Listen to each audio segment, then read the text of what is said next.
All right. All right. You see it. So if you look on the cover of your, can everyone hear me good? All right. If you look on the cover of your church bulletin, you will see, oh, hold on, my mask is interfering with my mic. There you go. If you look on the cover of your church bulletin, you will see today is Camp Sunday, my favorite Sunday of the year. Now, I am no great theologian. I don't like to read, but I watch a lot of TV. I play a lot of video games, and I've seen a bunch of movies. And one of my all-time favorite movies is a made-for-TV movie. Now, St. John's, made-for-TV back in the 80s is a lot different than it is today. With your Netflix, your Amazon Prime, your Hulus, you got these big-budget movies with A-list actors and special effects. Well, back in the 80s, made-for-TV movies were generally starring actors who were contractually obligated to be there by the network. And one of my all-time favorite movies was a movie called Poison Ivy. It was about a summer camp. And I recorded this movie, and I'd pause it on the commercials and forget that it was on pause, so I'm missing a big, huge chunk of the movie, and I had this VCR tape, and I would pop it in around December when I was really missing camp. And then when that camp brochure would show up in March, I'd pop it back in. And I'm not going to spoil the movie for you, because if I give you all the details, those of you who are watching at home, you're going to turn off this stream and go and rent the movie, and you're going to miss the rest of the service. So I'm not going to spoil it, but I'm going to give you a few highlights of this movie. It was starring Michael J. Fox from Family Ties, Nancy McKeon from Facts of Life, and just seeing them in the same movie was mind-blowing for a kid back in the 80s. Not going to spoil it, but he was the counselor, she was the nurse, there was love, there was hijinks, there were a group of kids who didn't get along in the beginning, but at the end of the movie, they became lifelong friends.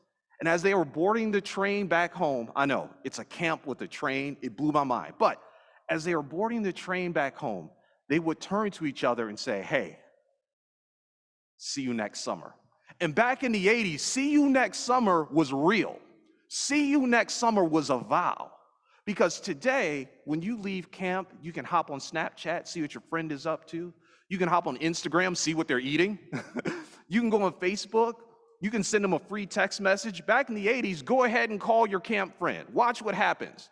In 29 days, your mom's gonna get that phone bill, and she's gonna be like, whoa, $15 to call the 810? No, that's not gonna happen anymore in this house. See you next summer was for real. It was a vow. When I was a kid and I'd see Dave Whitlinger at the end of camp, or Steve Wills, or Dave Wills, or Steve, there are a lot of Daves and Steves when I was in camp. But when I would see Eddie Houghton, or Brian Boyd, or Brian Flanagan, there are a lot of Bryans at camp too, now that I think about it. But I'd see those kids on the last day of camp, and I would say, hey, I value our friendship so much that we made over the years and over this past week that I'm gonna see you next summer. It was a vow, saying I'm gonna eat my vegetables, I'm gonna do my homework, I'm gonna mow the lawn, I'm gonna take out the garbage, I'm gonna do whatever it takes so that you and I can be right back here next summer doing the same thing, but doing it better next year. Now, before I continue, I'm going to remind you of the readings. Okay, we heard twice, someone asked Jesus, what's the greatest commandment? And he simply said, love the Lord your God with all your heart and all your soul and all your mind, and love all mankind as you would love yourself in love. It's a camp song. That is a song based off of today's gospel reading. Now, I'm pretty sure he didn't sing that same song, but he gave that same message. Love the Lord your God with all your heart, all your soul, and all your mind, and love your neighbor as yourself. I firmly believe, this may sound like a commercial or something that I read in a brochure, that you cannot love the Lord your God with all your heart and all your soul and all your mind, and love your neighbor as yourself in any place better than summer camp. You cannot. I say that to you because I live it.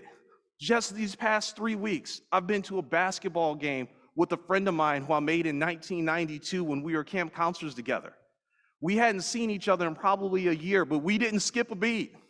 We gave each other that man hug that you give right before a basketball game. I was supposed to go to a football game before Holly got hospitalized with a friend. I was his camp counselor. We are still friends together. When I lived in Virginia, I would come back home once per year so we could go to the casino together and lose money and still be friends. But we would go to the casino together. These are friends that I made in the 80s and 90s, and I promise you, I swear, that I do not feel more loved, more closer to God than when I'm in the presence of those same people that I met in the 80s and 90s. I'm kind of dating myself a little bit, but it's true. If you were to cruise my Facebook page, you would see friends of mine who are probably married to each other. They met at camp. And I guarantee you, I promise you, before they sit down for dinner at each meal with their kids, they're singing those same camp graces that we sang, and they're singing them with their kids.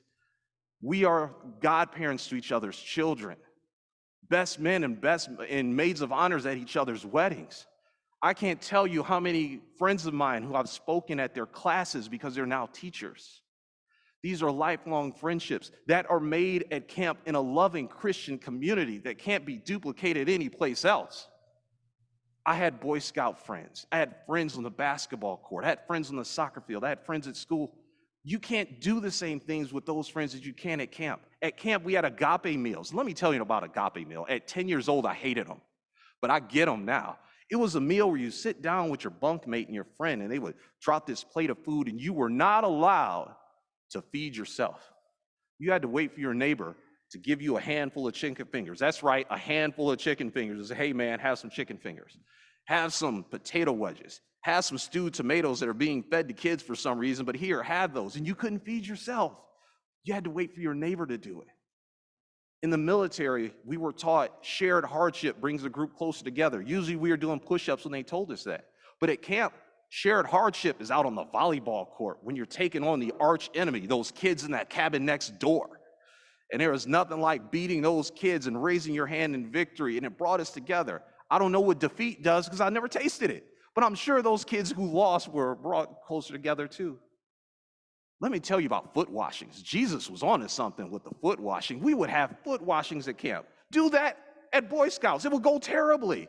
We would have these foot washings, and let me tell you people, foot washings at camp are a different beast. I had sandals that would attract flies. I had a friend, he literally lit his sandals on fire in order to clean them. So you're washing someone's feet who are dirty and funky and nasty, but you did it because it brought you closer together. And challenge me. My foot washing game is strong. See you on Maundy Thursday, all right? I can wash feet like nobody's business, but it brought us closer together. Those are just activities that brings you closer together that just cannot be duplicated anyplace else. I tell you, this past summer, I got brought out of retirement. After family camp, a number of families from St. John's went to family camp. And after family camp was over, I was asked to come back to camp and help with their counselor and training program. I haven't been a camp counselor since 2003. So I was a little nervous, would it be the same? And I had the joy, I had the pleasure of watching these same relationships build with a new generation of not just kids, but a new generation of staff members too. The staff members, the average age is like 20, 21. They're graduating from college. They're making these plans, but they got to feel that bond. I got to see them do the same thing when they came and did our day camp here in the parking lot at St. John's. I got to see those camp staff members form these bonds. They stayed the night. They're all crammed together in the same room at a hotel, and they absolutely loved it. And I started to feel a little misty on the inside. It's like, oh man, I really miss that. But this summer, working with those 15 and 16-year-olds who were aspiring to be camp counselors was the best thing ever. It was probably one of my favorite things this summer because I got to pass on the wisdom that I've accumulated over the years of being a camp staff member. And I got to work with Chris Forsyth, who was one of my favorite counselors when I was a kid, who went on to be the camp director at the camp that I went to and hired me to be a camp staff member. I got to work with Brian Ouellette, who was my favorite counselor. I modeled a lot of the stuff that I do after him, and I got to work alongside him and work alongside his son and his daughters and his wife, who was one of my camp counselors. It was the coolest thing ever to see all that knowledge being passed on to a new generation. And at the end of it all, these kids, as they were going home, they would turn to each other, see you next summer. That bow. My kids, as they left, they got to say to the staff members, I'll see you next summer. And I got to do something that I never thought I'd get to do again. They conned me into coming back next year to lead their trip camp. So I got to say, see you next summer. So I invite all of you, whether it's through prayer, whether it's through gift, whether it's through attending, as I look around at those camp age people, I invite you all to be able to say, see you next summer. Amen.